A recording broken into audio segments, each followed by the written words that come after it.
The Manifesto of the Black Front, the action program of the fighting community of revolutionary National Socialists, proclaimed at the Second Reich Congress at Kassel Lauenstein, 2nd to 4th October 1931.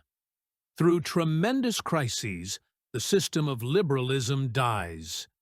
The liberal economic system, capitalism, is no longer able to safeguard the food, clothing, and habitation of the German people, as evidenced by the terrible suffering of the broad masses, the unemployment of the proletariat, and the destruction of the peasantry.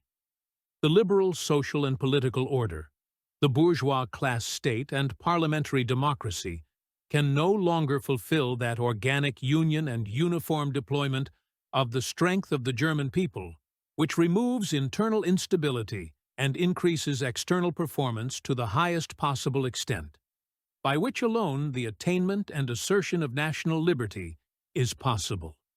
The liberal rationalist and materialist conception of culture has torn from the life of German man the inner focus on life's true meaning, and has instead given birth to that restlessness, senselessness, and mood of despair which inevitably leads every community to self-destruction. The basic law of the capitalist economic order is the sanctity of private property. The basic tenet of capitalist economic policy is the integration of the international world economy, crowned by the single gold standard. So long as these pillars of the capitalist economic system stand, so long will there be no change in Germany's current plight.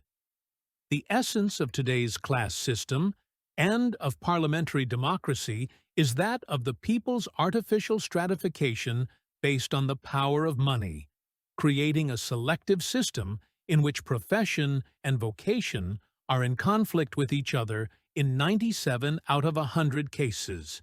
This unnatural stratification creates ever-increasing tensions within the organism of the people, who are forced to focus all their energy externally, thus ensuring the inevitability of the condition of the nation's bondage. This prevailing materialism, combined with a grotesque overestimation of the human mind and its inventions, especially in terms of technology, has disconnected the life of German man more and more from the sources of his being, from nature, from history, from fate, from God, and left it unstable, rootless, and meaningless. The dissolution of all Völkish virtues, the loss of any religiosity, were the fatal consequences that eventually led to the negation of life itself. In the knowledge of these facts, their causes and their consequences, the Black Front seeks that total revolution which will overthrow the present systems of economy, state, and culture, and which will erect a new order founded upon the national community, an order whose aristocracy is manifested through its own forms of economy, state, and culture. This revolution is socialist, that is, it denies the sanctity of private ownership of land, natural resources, and the means of production, and affirms that German form of entail that is equally hostile to Western capitalism as it is to Eastern Bolshevism. At the same time, it demands the disentanglement of this German, socialist, people's economy from the international world economic system, with the self-evident consequence of this disentanglement being its own independent currency operating within a planned German economy. The goal of this planned economy is to meet the needs of the German people.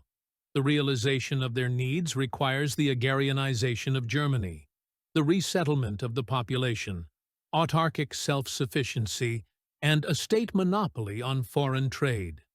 This revolution is nationalistic, that is, it fights internally for the organic corporate state, and outwardly for national freedom for Germany. Internal reorganization is the prerequisite of the national war of liberation, which will violently tear apart the chains of Versailles and the young plan that are now enslaving Germany. Only by attaining its national freedom will Germany be able to live in peace amongst the peoples of Europe and the world, a peace based upon respect for the nature and the nobility of these other peoples, peoples to whom nationalism in principle acknowledges the same rights to life and development that it expects for its own people.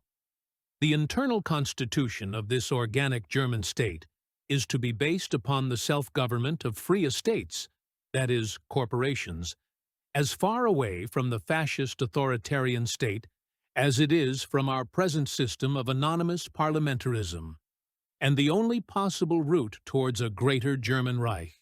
This revolution is Völkish. That is, it goes back to the root and source of Völkish life. It knows and affirms the fateful conditionality of our Völkish, our German life, and sees in its unfolding and fulfillment the true meaning of being, the will of God.